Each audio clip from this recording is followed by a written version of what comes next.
बात उस समय की जब सम्राट युधिष्ठिर का राजपाट दुर्योधन ने छलपूर्वक छीन लिया और हारने के दंड स्वरूप महाराज युधिष्ठिर को उनके भाइयों एवं पत्नी सहित 12 वर्षों का वनवास तथा 1 वर्ष का अज्ञातवास मिला।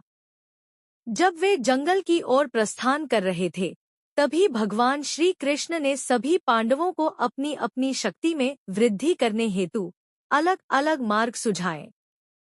भगवान श्री कृष्ण के मार्गदर्शन एवं अपने पूर्वज महर्षि वेदव्यास की सलाह पर अर्जुन भगवान शिव से पशुपतस्त्र प्राप्त करने हिमालय की तराई में चले गए। वहां वह उस वन में रहते थे जहां जगह जगह पर ऋषि मुनि की कुटिया बनी थी। वही एक कुटिया अर्जुन की भी थी। उस वन में तरह तरह के पशु पक्षी रहते थे। पहाड़ों से झरने गिरते थे, मानो वन नहीं बल्कि स्वर्ग का एक हिस्सा हो।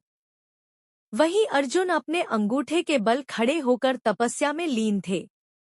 उन्होंने खाना पीना भी छोड़ दिया था। वह केवल हवा पीकर रहते थे। उनका शरीर सूख गया था, बाल दाढ़ी मूछें बढ़ गई थी, परंतु उनके चेहरे का तेज ऐसे बढ़ते जा रहा था मानो दूसरा सूर्य निकल रहा हो। कुछ दिनों के पश्चात अर्जुन के शरीर से निकल रहा तेज उस जगह की रोशनी को अत्यधिक बढ़ा चुका था। इतना प्रकाश हो चुका था कि वहां आंखें खोलना मुश्किल था। इतना ही नहीं, वहां का तापमान भी बढ़ता जा रहा था और अब वहां ऋषिमुनियों के लिए रहना मुश्किल हो गया था। पशु पक्षी भी उस प्रकाश एवं तापमान से परेशान थे। कष्ट तो इस ऊर्जा से अर्जुन को भी हो रहा था, पर यह कष्ट अधर्म और अन्याय के कष्ट से कहीं कम था।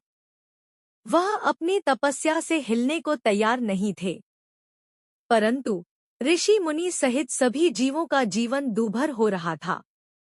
यह देखकर वहां के ऋषि मुनियों ने शिवजी की पूजा करनी शुरू कर दी और उनसे कहने लगे कि इस तपस्वी से उनकी रक्षा की जाए। त्राहिमाम त्राहिमाम करने लगे। तभी उन ऋषि मुनियों के लिए भविष्यवाणी हुई कि हे जन, घबराइए नहीं, अर्जुन के तप से आपका अनिष्ट नहीं होगा। पांडुपुत्र अर्जुन मुझसे पाशुपतास्त्र प्राप्त करना चाहते हैं, इसलिए इतनी कठिन तपस्या कर रहे हैं और मैं उनकी तपस्या से प्रसन्न हूँ।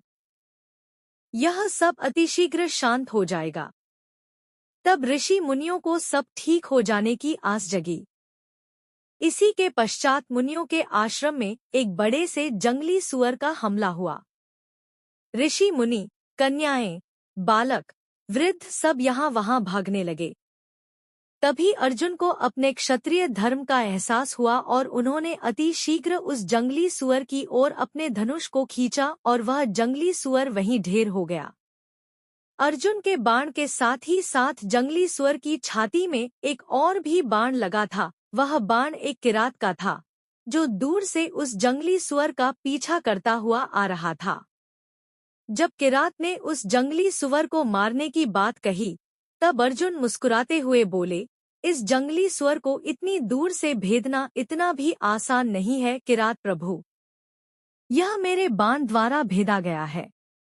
इस पर किरात ने कहा, क्षत्रिय प्रतीत होते हो, मेरे साथ युद्ध करो तो जानूं वास्तव में क्षत्रिय हो या नहीं। अन्यथा बड़ी बड़ी बातें तो कोई भी कर सकता है। युद्ध कर सिद्ध करो कि इस जंगली सुअर को तुम्हारे बाणों ने भेदा है। अर्जुन ने किरात से कहा, मैं अभी एक तपस्वी हूँ। ऋषि मुनियों के बीच ऐसे कार्य शोभा नहीं देता।